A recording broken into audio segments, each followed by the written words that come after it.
did the thing. Just do it, Dan. Do it. We're live. We're live. I did it. You did it. I'm so proud of Welcome you. everyone to the Unready Room. I'm Dan Gunther. With me, of course, is Brandi Jackola. Yay! The penultimate episode of season 3 of Star Trek Lower Decks. Trusted Sources. Very loaded title there for a number of reasons, but yeah, it makes me happy. Anyway, yeah, Alex Kurtzman, was he fired again? I don't.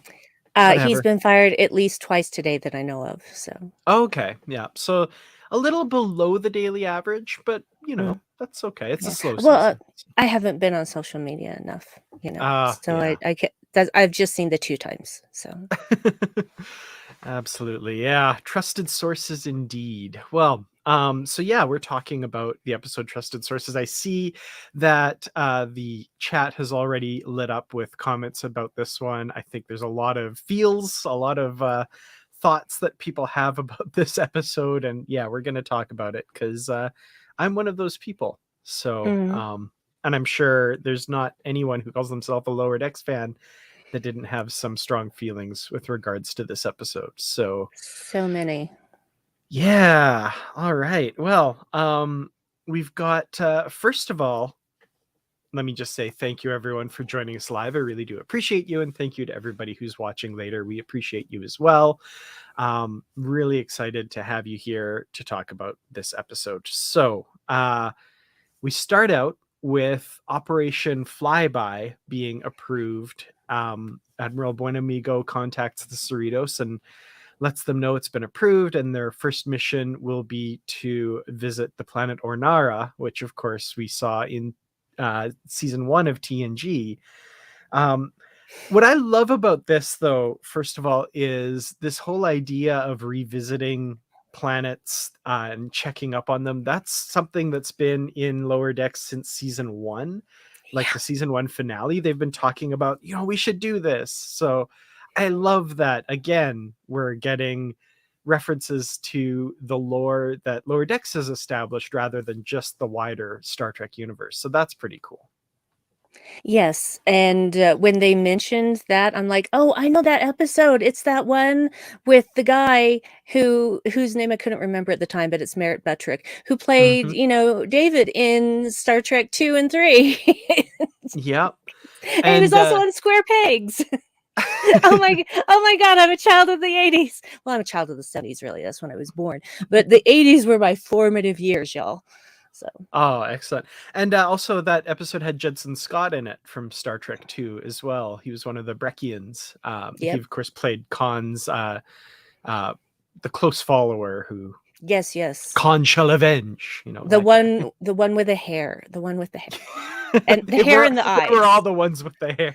No, I mean, no, he always had that hair. That's what I'm saying. It did not matter what he was in. He had that hair. I have seen him in a million things, and he has that hair every time. Fair. And the big blue eyes, blue hypnotic eyes. Actually, that's funny because he played a Romulan in the Voyager episode Message in a Bottle, and if he of course wore a Romulan black wig, but it was a little longer than the average Romulan's hair, if I'm remembering correctly. Like it's like they just played homage to his usual mane. Yeah, the usual almost mullet, not really quite a mullet, but it's like just this specifically 70s do that he just never gave up. Just the hint of a party in the back, just a hint. Yeah, so yeah, we're going to Ornara. For those of you who don't remember, that's the episode Symbiosis. It gets explained pretty well in this episode, but the one where the one planet is held in thrall by the other through drug addiction, and we get the famous Tasha Yar just say no speech to Wesley, and some things that seem a little bit dated by our standards now, but yeah, probably seemed a little dated by the standards at the time even, but anyway. Same. Yeah, so that's pretty cool. But we also find out from the Admiral that the thing that just is always a portent of good things to come, there's never anything bad comes of this. A reporter will be joining the crew to report on the on the happenings. So first of all, can I just go on a little rant about the depiction of news media in television and how this one just falls right in line with the incompetence that we always get to see in the slant and the bias. And now I'm not saying those things don't exist, but Oh, it do. all Yeah. they do, but it always bugs me when something like this kind of emphasizes it. And it just I don't know, I feel like people mistrust like actual good news sources already, and it's just like I don't know, there's just something always in the back of my mind whenever I see news depicted on television in fiction. I'm just like, no, that's not journalism. What she's doing is not journalism. That's not right. Mm-mm. No, there's nothing factual about what she did. But the way that I looked at it, and this is not a defense at all. This is not a defense of that. But I looked at it that she was a plant from Buenamigo Mhm. because It he feels was like it, eh? it, Yeah. it it feels like he's specifically setting Carol up to fail. And Mhm. that's just what it feels like. That's what Yeah. it felt like the very first time I watched it. I'm like, this is not right. This is not right. I Yeah. don't like this. And then, later on when something happens in, a certain ship shows up, I'm like, mm-hmm, That's what mm-hmm. clinched it for me when he's on the view screen and the reporter's there and she's like, wow, this is amazing. She's like, and he's like, I can answer any question you have about the new Texas class. Check this out. It has this. And I'm like, oh, he wanted a reporter there on scene Mm-hmm. for, yeah. I don't know. I've seen a lot of comments online that people are really suspecting the Admiral of shenanigans here. And he does seem to fill that at the end here. I think it's pretty obvious that it's Mm-hmm. shenanigans. That's why he picked the Cerritos. Yeah. And why he sent a reporter. He knew he could use her to manipulate the situation and because he knows Carol, he knows Mm-hmm. the family, and he knows how to manipulate them, obviously. So Yeah. yeah, buen amigo? I don't think so. Yeah. So let's talk a little bit about this mission because yeah, they go to Ornara and things seem pretty peachy keen. Like everybody's embracing fitness, I guess. They've turned into one of those planets. They're all I, doing CrossFit now. They're the CrossFit cult. um I did love like Ransom eyes just lit up. He's like, ooh, my people. um but yeah, so it turns out, that whole ending of how Picard left them and to their own devices and stuff, interpreting the Prime Directive in that way, turns out to have been ultimately, after the first 10, 14, 15 years, whatever, Jeez. few rough years, but after that turns out to have been good for them. I love the little bit of meta commentary on I guess that whole kind of what Deep Space Nine was a bit of a response to in TNG, Mhm. where they'd get involved in the politics of a planet or some event happening on a planet, and then at the end kind of have to go, okay, well, we'll warp to our next mission now and leave them to the, Deep Space Nine was the like, let's stay here and do the world building and be embedded here kind of thing.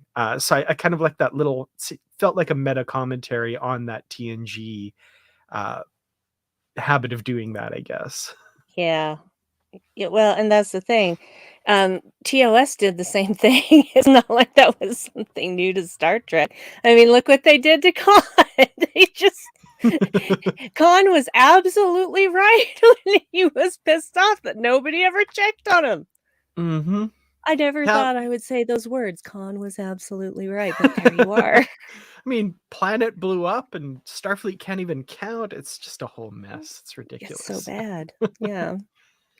um, Wellington, thank you for pointing this out, by the way.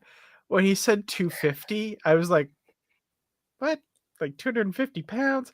Oh, Oh, right, of course, metric, which is ridiculous because I'm Canadian, but when we talk about lifting and stuff, we tend to use pounds. We're a weird amalgamation of everything. But yeah, of course, kilograms. Good lord. Okay, much more impressed than I was when he first said that. All right. Yeah. um, Obliques are for freaks. I love that mural too, with the Enterprise and then the kind of Yes. rough Oh, patch. oh, my hands.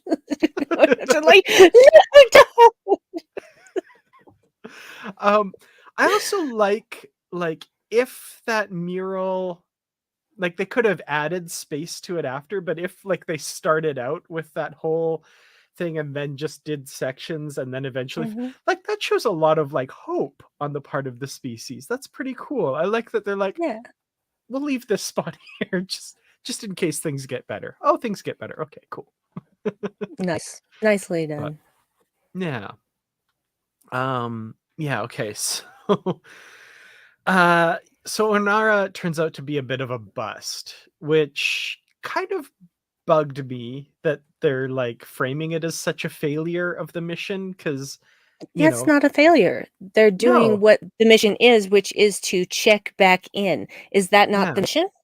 yeah, like a success of the mission would be like if this planet was horribly suffering and needed a bunch of medical supplies and stuff. It's like, okay, yeah, that's good to feel good about ourselves, I guess, but like what we're doing now. But why not feel good about what Starfleet did before and say, hey, this is a success story, look. Like, Mhm. I don't know, like I Well, feel and like, and I'm sorry, go ahead. oh no, no, please.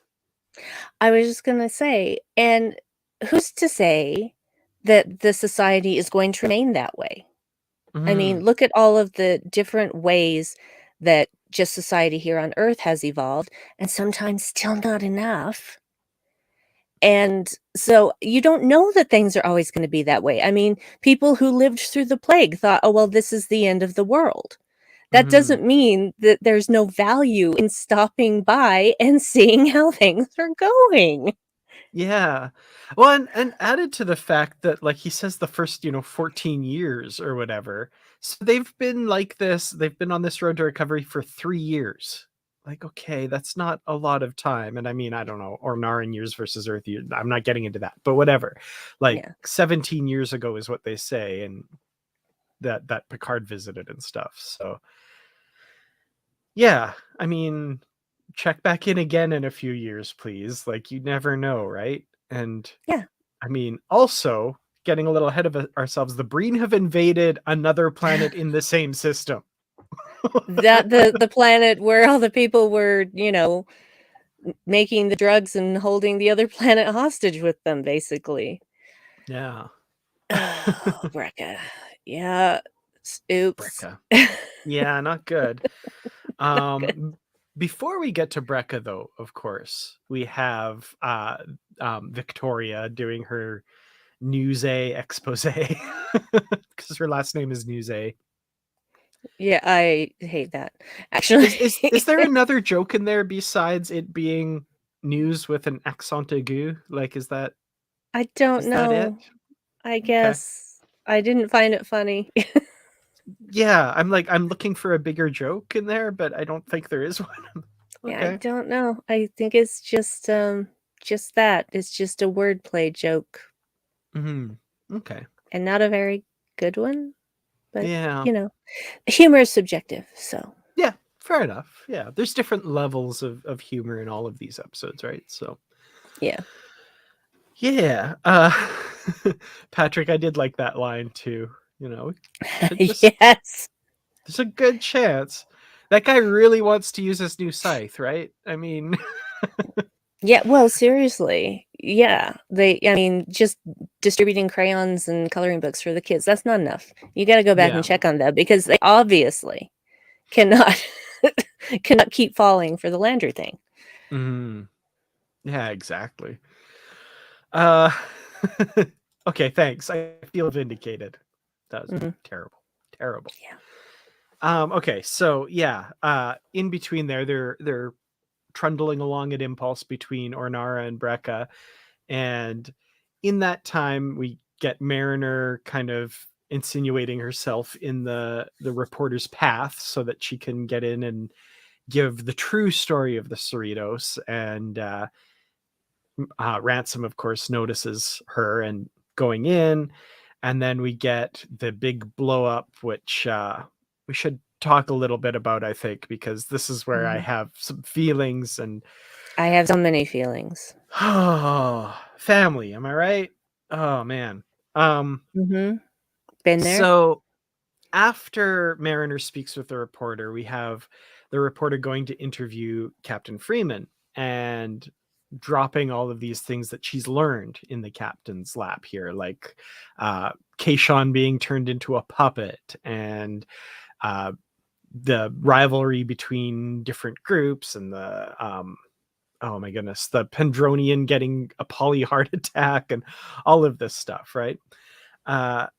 So Freeman assumes that Mariner was the one who told her all these things, which, I mean, on the face of it, to start with, from a starting point, would be, I can understand the suspicions, so talk to her and get her story. And the conversation between Not a Mariner and conversation.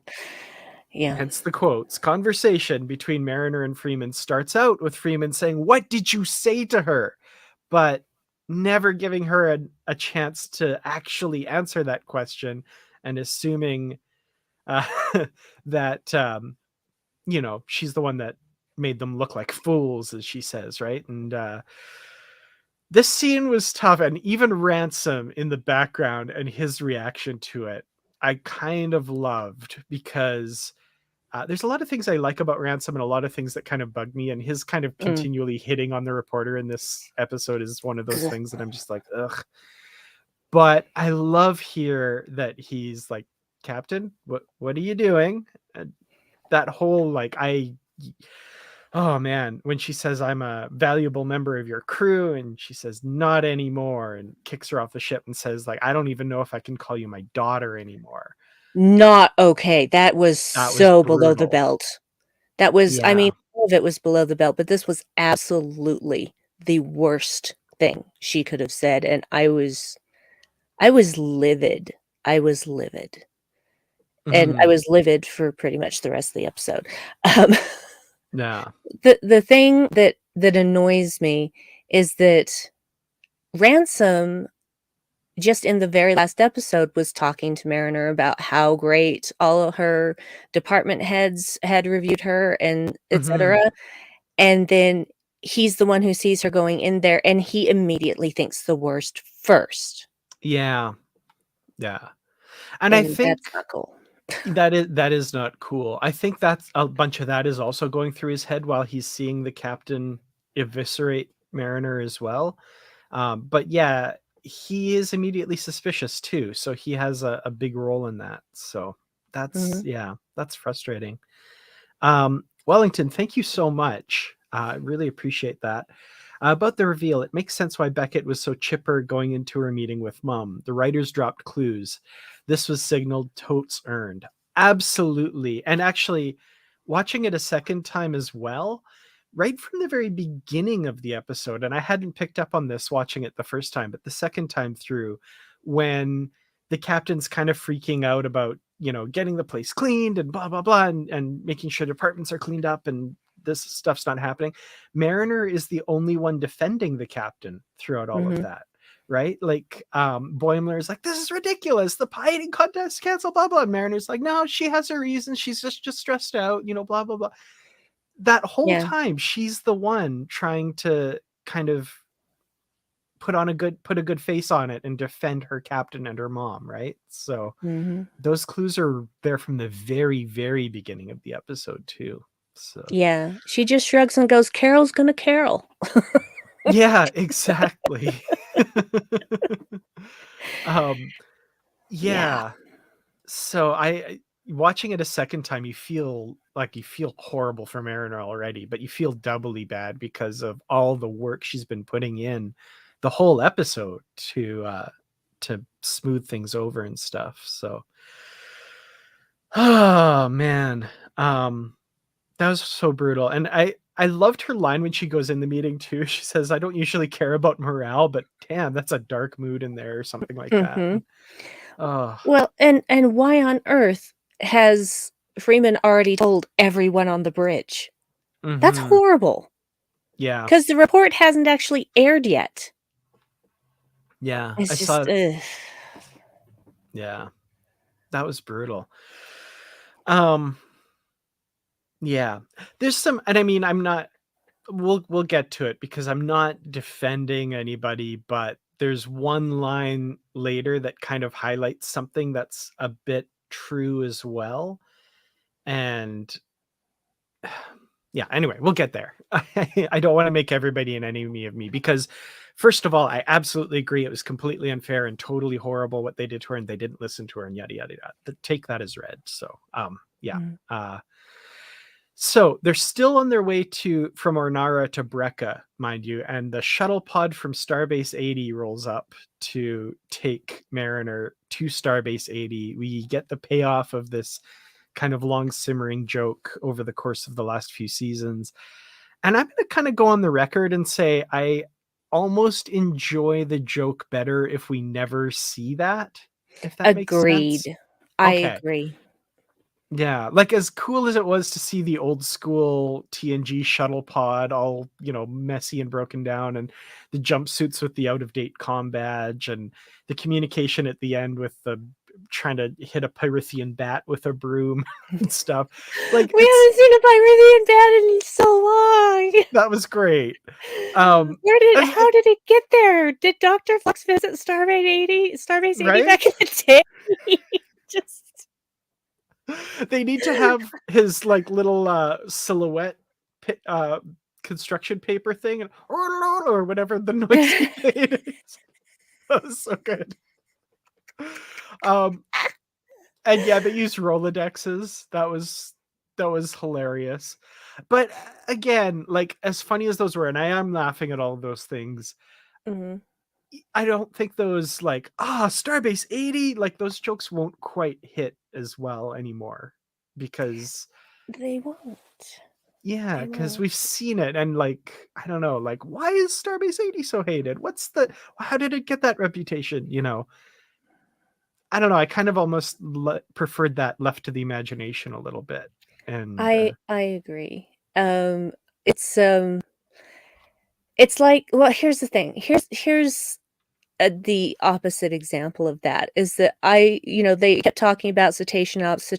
So I'm like, I don't ever want to see cetacean ops. It can't be as good as, the mystery. I was wrong. I love Matt and Kamolu. I love any chance we get to see Matt and that's Kamolu. true. That's And true. so that's one of those that actually worked. But Hmm. this could have been better just us never seeing it. It would have Yeah. the mystery, the rumors would have all been just more fun. Yeah. And I mean, also, I love Lower Deck's depiction of the Star Trek universe, but every once in a while there's some things where you're like, how does that work based on like what we've seen and stuff? And if Mhm. Starbase 80 was always just this like, oh, Starbase 80, what's this? We could always kind of speculate, but now that we've seen that, my brain is like, okay, why are they all so messy and beat up, and like why don't they have updated uniforms and stuff? Like how does Starfleet allow that to continue? Like that seems like something they should you know come down on and fix up, but why wouldn't they? Mm. So yeah, it's not that it can't work, but in my mind I'm like, oh, I kind of have to stretch my mind a bit to figure out how that works in the Star Trek universe. I don't know, it's not a huge deal, it's not like the deal breaker or anything like that, but I just liked it a little better as a whispered rumors and everybody hates it, but why? I don't Yeah. I did though like the interchange about with trying to, fight/catch the Pyrithian bat. know. "Hit it with a broom!" "I did! It doesn't care!" And then like smacking the communications pickup with it. That was, yeah, Yeah. good way to end the conversation. I also somebody oh yeah, um Patrick, yes, that was one thing I was like, this little shuttle pod, they've specifically said it's a little impulse shuttle pod in TNG. It's been a few years, maybe. I guess they're upgraded, but I wouldn't expect Starbase 80 to have the high anyway. It was weird that it was able to go to warp. Maybe it's their only warp capable ship. Could be.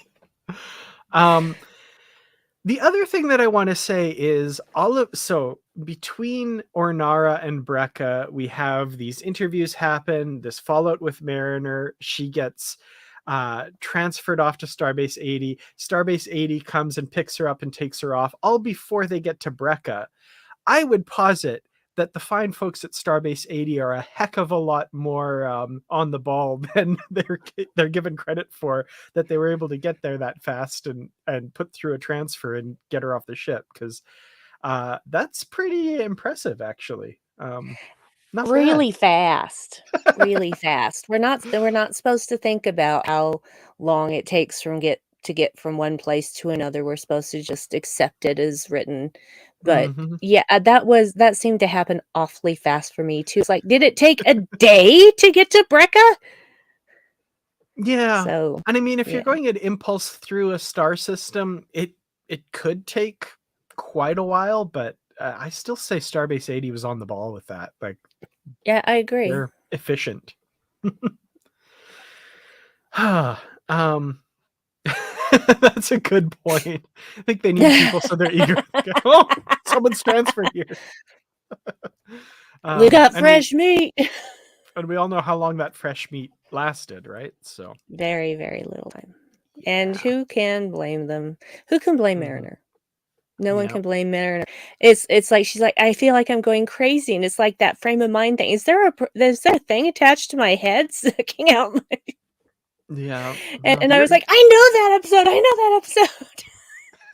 Of course, I know all the episodes, but I don't usually remember the names of the episodes. And so when she said that, I'm like, oh, that's the one where Riker gets captured and they put this thing on his head and they're trying to get information out of him. And he thinks he's in an insane asylum. And there's the girl with the spoons. And he keeps yeah. saying, I'm surrounded by insanity, but I'm not insane, which was sampled by some band that put it on one of their songs. And anyway. Oh wow. Dave will know who that was. Dave knows who that band was. I can't remember, but No. I remember him playing that album, and I'm like, wait, what? Is that Riker? What? What is happening here? Oh, Wellington brings up a good point. And that's kind of even sadder. Yeah. I But feel like she did. I feel like she did. yeah. Oh man. All right. So yeah, Mariner's off the ship, and the Cerritos arrives at Brekka, only to find that it has been invaded by the Breen. And yeah, we get that scene where they're walking and it's quiet and they have that window and something zips past it. And I was like, that sound. What is that sound? Oh my god. And I'm like flashing back. Um I'm having Dominion War flashbacks. That's not good. Yeah. Yeah, Um, yeah. Yeah. Yeah, I was thinking, mhm. oh my god, are the changelings back? I just didn't know what enemy it was, but I knew something was terribly, terribly wrong, and there were bad people there. I knew that much. Yeah. And then of course, I was like, that sounds really familiar. And then right before we see them, I'm like, is it the Breen? And yeah, Breen, the bounty hunter called Boosh masks, basically, Mhm. those guys.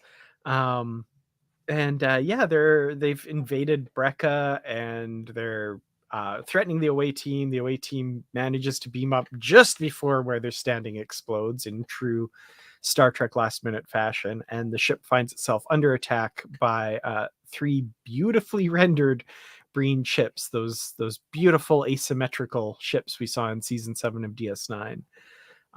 So again, they're putting a lot of work into the space battles and the animation of that kind of thing, because this was gorgeous again.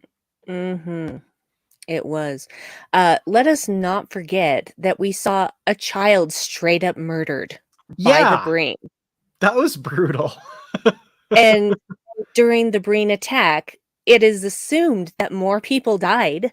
Yeah, they show the shot going through the front part of the saucer, and we see a hallway explode with people in it, right? So Mhm.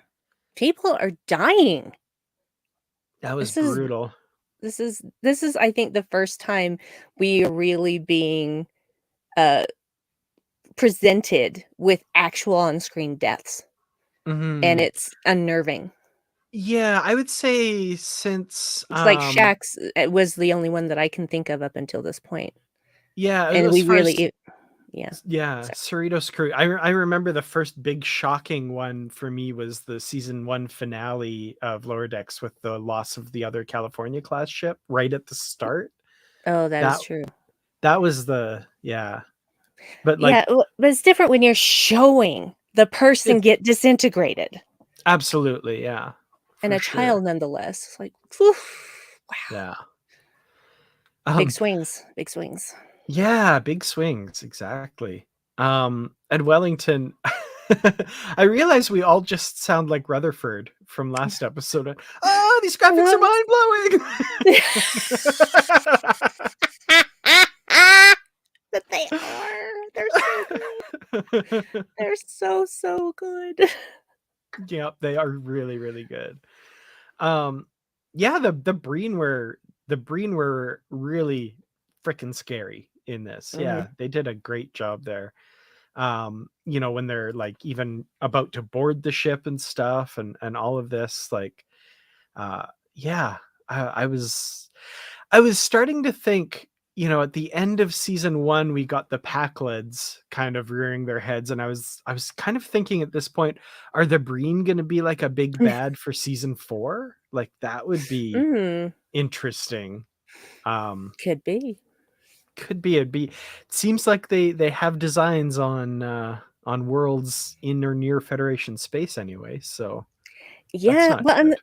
and let's be honest, we knew very little about the Packleds, now we know more. We know very little about the Breen. Let's Mhm. find out more. I'm on board with them being a big bad for season 4. Absolutely. Yeah. So yeah, of course the end looks nigh. They're just about to be destroyed, and another ship's coming in. Is it more Breen? No, it looks Starfleet, and that's where we get the USS Alito, this new Texas class starship, this unmanned drone, which ships controlled by computer have worked out so well for Starfleet in the past. I'm sure this will be great. Um, Mhm. Yeah, it'll be just as good as all the previous ones. Wait. mhm. Wait, that's a bad idea. Yeah, Yeah. when the ship first came in, I'm like, "This kinda reminds me of a ship in Star Trek Timelines," but Hmm. it doesn't look exactly the same, but it looks very much like a certain ship. I can't remember which one it is, but anyway, I have to bring out my game, and I'm not gonna do that during the show. So and I'm thinking, "Hmm," and I thought, "This is just too convenient. Just too convenient. Mhm. I don't like this." And so now there's a part of me that's wondering, were the Breen also a setup? Mhm. I Yeah, don't 'cause know. it's pretty convenient that, there's a reporter there to catch all of this in action and they're saved at the last second. Mhm. Yeah, that's a little suspect for sure. Um, so yeah, I'm Yeah, not sure where I fall on that yet, but yeah. I um, just thought that ship showing up in the nick of time was really suspicious, and I had a feeling that it was unmanned. And I thought, "Well, this isn't gonna go well. This mhm. isn't gonna go well at all." And then when you find out it's Buenamigo's little pet project, I'm like, Yeah. "Oh, oh, I see. It all makes sense now." He wanted Mhm. this to fail so that he could swoop in and save the day. That's what I think. Yeah. Yeah, it's what it feels like for sure. So yeah, we get the spiel done to the reporter about the new Texas class. And I also want to make another comment about Ransom kind of again trying to be the cheerleader here a little bit, because it's like, oh, good thing Project Flyby was here to find out the planet's been abandoned. Like he's like trying to present it as a success, and then, well, Project Flyby uncovered a Breen incursion. Like that's a success, right? And then we go straight from there to Victoria Newsay's expose of the shame of Starfleet, the USS Cerritos, and over the course. Propaganda. Mm-hmm. Yep. The inherent bias in it. And like I can't help but think that, so first of all, she picks all these sound bites of crew members saying things that have gone wrong and making little offhand comments. But we saw earlier part of the interview with Barnes, and she has some good things to say, and that's not in here. Like, she presents Mariner as the one lone voice of California class exceptionalism, as she says. And Mhm. I wonder if she hadn't have been kicked off the ship right after that, if that would have even been in the news report. Because she again twists that and uses it after she spoke to us. She was kicked off the ship. So what are they trying to hide? Right. So, and I think personally, that whole situation was also engineered by Buenamigo because he mhm. knows Mariner. And he knows that she ain't gonna stop till she uncovers the truth. And so he had to get her out of the way. Oh, wow. That's going deep. Maybe. Yeah. That's how I feel. That's how I feel. Yeah. That could be. That could be absolutely. Um, Matthew, that's a good guess. I bet you it was Stevens.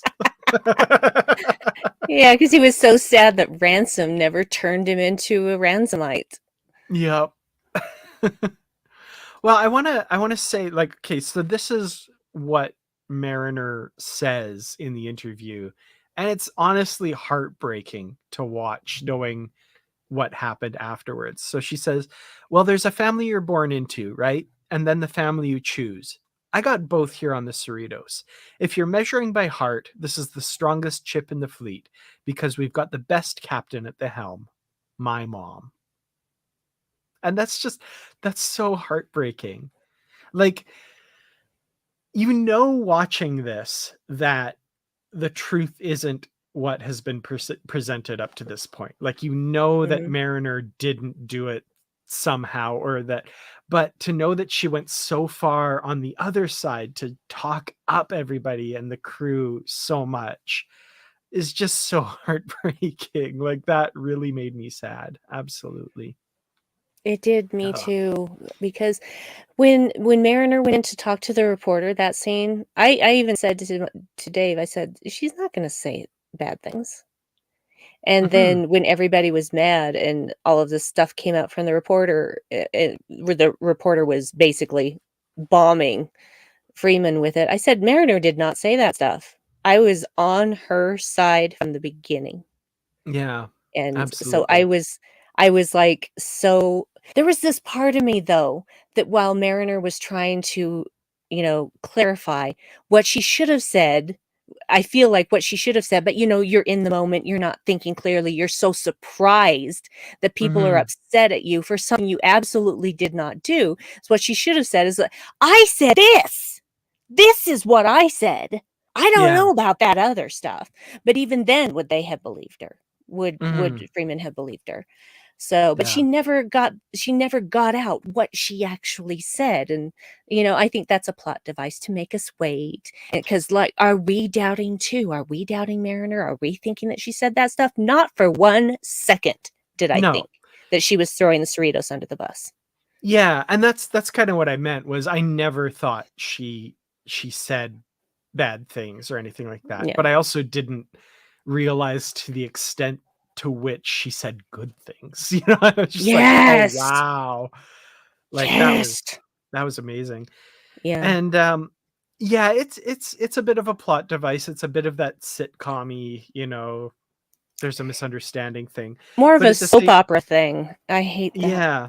But at the same time, like, I've been in situations where, like, and I'm sure if this were real life, Mariner was doing this on the shuttle pod all the way to Starbase 80, stewing over that whole conversation and saying, if I'd have just said this, if I'd Mhm. have been able to get out. But yeah, Yeah. that's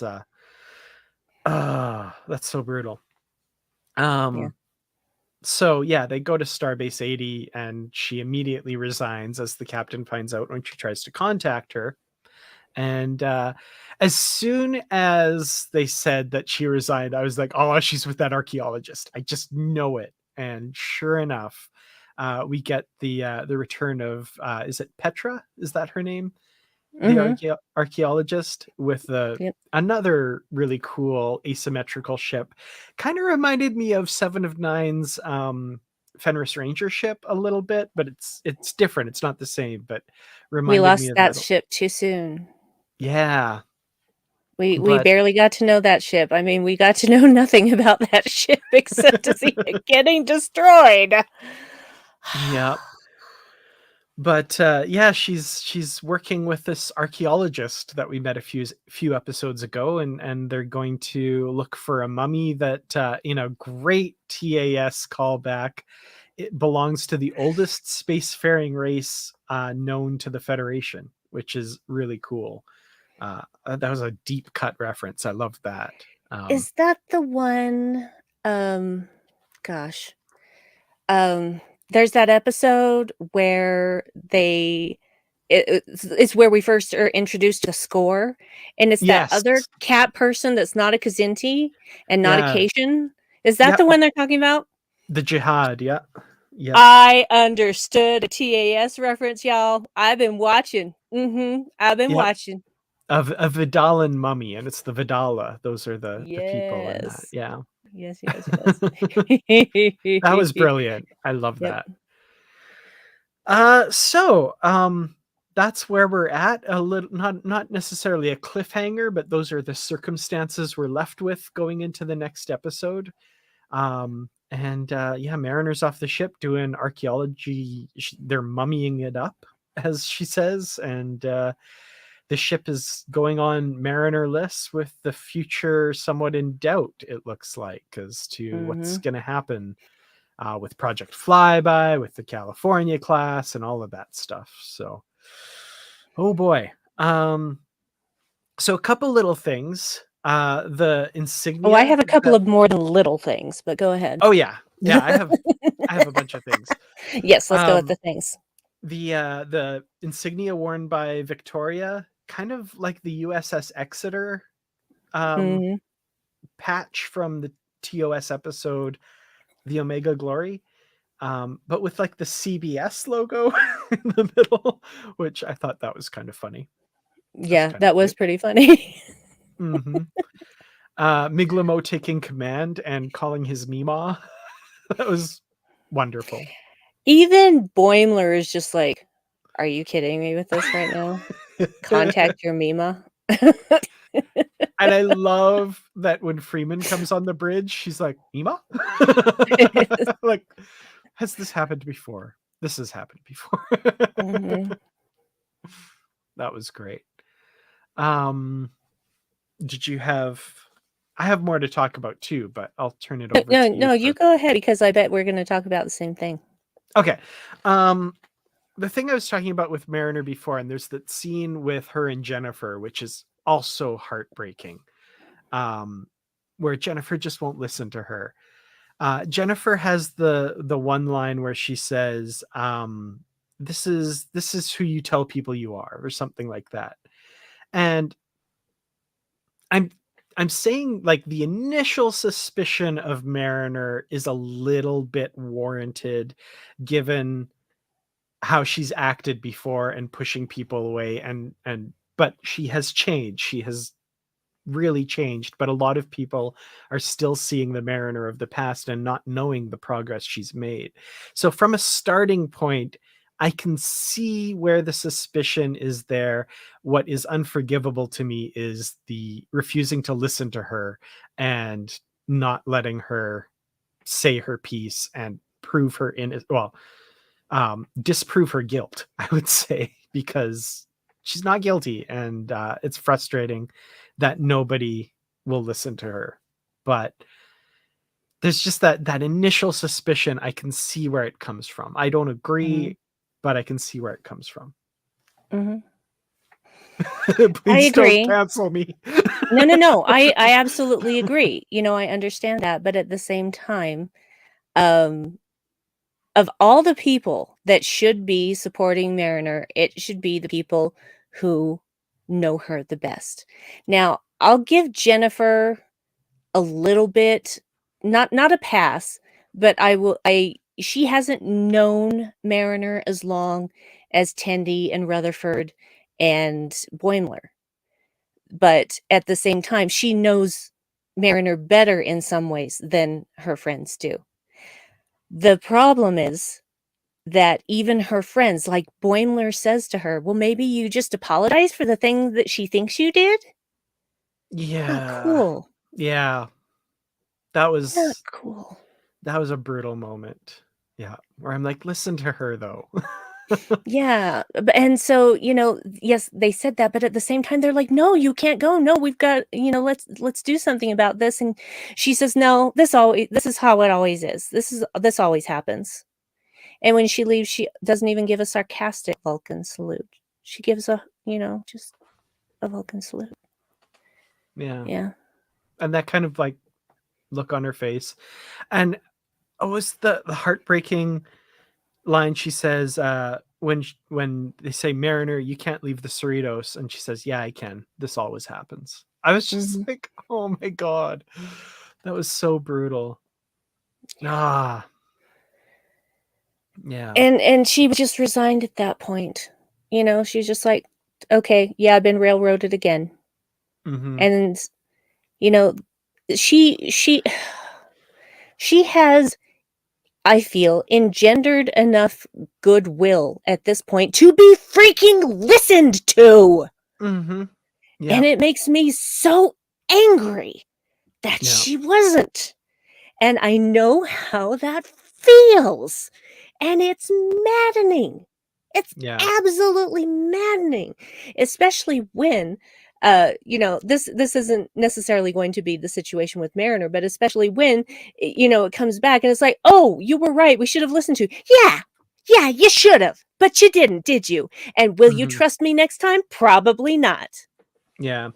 I think it's really telling that she resigns because, like she says, this always happens, but Mhm. this time it mattered. This time Mhm. she had put in an effort. Like before, she was just kind of drifting through Starfleet, as she said, and not aimless. Um, but it mattered this time, and it hurt so much more this time, I would imagine, Mhm. than it did any of those other times. And that's why she finally walks away. And that's brutal. Um, yeah. Mm.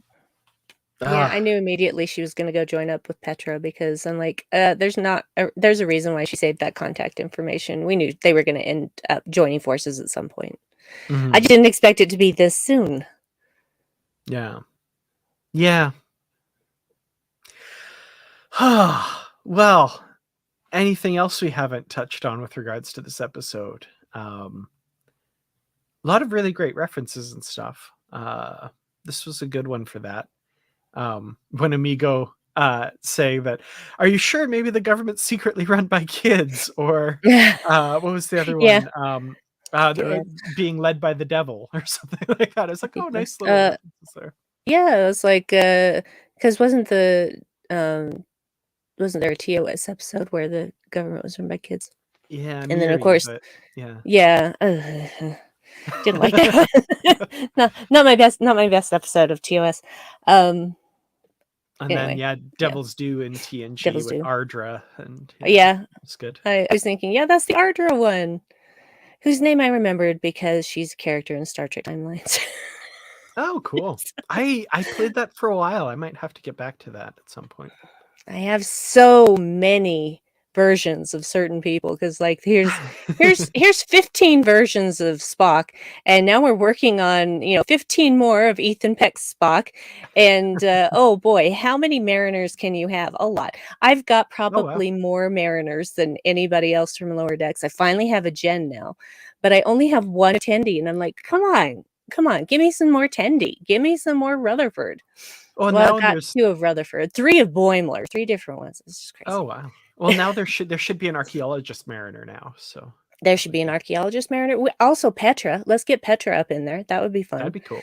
So, because I mean, they basically have the license to do it. It's just they didn't do Lower Decks for a long time because they couldn't quite get the artwork right, and finally they figured Mm, it out. So, yeah. but yeah, it's great because it's literally as a game where all timelines exist at once, and so you have all these things can exist in the same universe right now. So Ah, that's awesome. good times. Well, final thoughts and ratings for trusted sources, and I'll put people's ratings up here as we get them in too. So I've scrolled back. There's a few that have already given. So Yeah. I um I think that this episode frustrated me a lot, and yet there are a lot of things to like in it. I really do love the flyby thing. I think that's a great program, and I think that that's something that Starfleet should have been doing for maybe the last 150 years. But it's just me. I have, funny thoughts like that. Um, the frustration is the not being believed, the having the worst assumed about you because and the thing is I've had that happen to me and it wasn't even in any way warranted. I didn't even do anything bad to get somebody to not think that it's just it's I feel Mariner's frustration and this whole feeling of helplessness that there's nothing she can do to stop this. And so I don't even know how to rate this. Um, one non-sarcastic Vulcan salute. hmm. It's it's it's hard. It's hard for me. And Yeah. I'm not saying that the episode wasn't good, but it is hard. Hmm. Yeah. And obviously I'd never wanted to see Starbase A. That's just not. I love some of the speculation in the comments that it's like a Section 31 front or something. Like, okay, maybe. So they have that. Ooh, so they have actual stupid people as the front people who have no idea they're on a Section 31 base. I like this. I actually like this. We can work with this. It's I it's like it. like the Vulcan sanctuary in Pajem, right? Like, Yes. did all the Yes. monks know about it? The one did for sure. Did all the others? Is there a big secret base underneath? Yeah. Hmm. Yeah, they kind of did, didn't they? Wow. Um, Levy, yeah, I forgot about that. That was good too. Yes. Um, yeah, I enjoyed this episode. I thought it was a good story, well told. Mhm. The reporter stuff bugs me a little bit. Mhm. That's still something that I'm just like, okay, we're doing this trope. Okay. Um, so Well, and that's a bit annoying. it makes it so much harder to, for the actual good reporters out there. That's what I'm saying. Yeah. Exactly. Absolutely.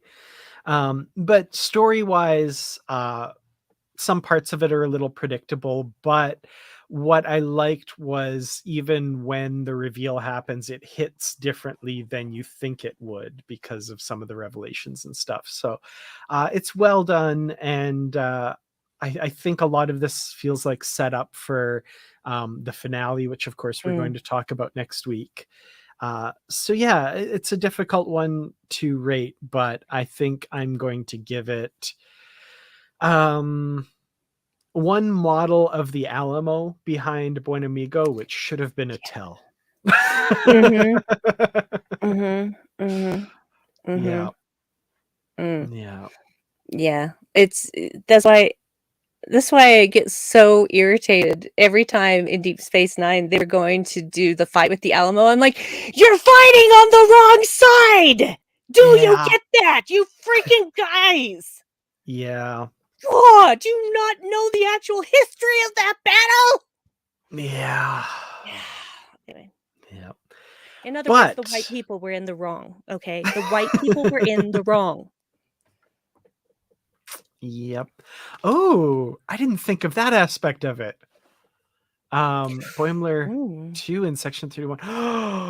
Oh, if we see more of Starbase 80, like they could completely turn me around on my like not wanting to have seen. Interesting. interesting. I want that to I really hope that that's what happens, because if it's just a crappy starbase, I really just don't I don't want to have ever seen it. Yeah. Oh. That's cool. Okay. Yeah, Hmm. commenters. Smart cookies. That's it's good. Even if they don't go with that, that's a great idea. So Yeah, great idea. Well, they're already doing, they're already working on season 4. yeah. So, Oh yeah. Absolutely. written, probably doing voice now. So, yeah. Yeah. Well, Brandi, when you're not enjoying the Breen's first appearance since the Dominion War, where can people find you online? Enjoy is not the best word for it, but yeah. The Yeah, space just battle like was the beautiful. brain! There's a brain! Thanks for bringing back the brain. I want to know more because I don't really like what they did with them in the books. Yeah. So this is Brandi112 on Twitter. A lot of things are still on hold because things and reasons, and it's probably gonna get better after November. We'll see, but yeah, those are the things and stuff. The Brandi112. Yeah. What about you, Dan? Dan. Where are you? Where are you? You can find me on Twitter at Kurtrats, and of course in the Positively Trek podcast with Barry DeFord. I almost said Bruce. Um, Ooh.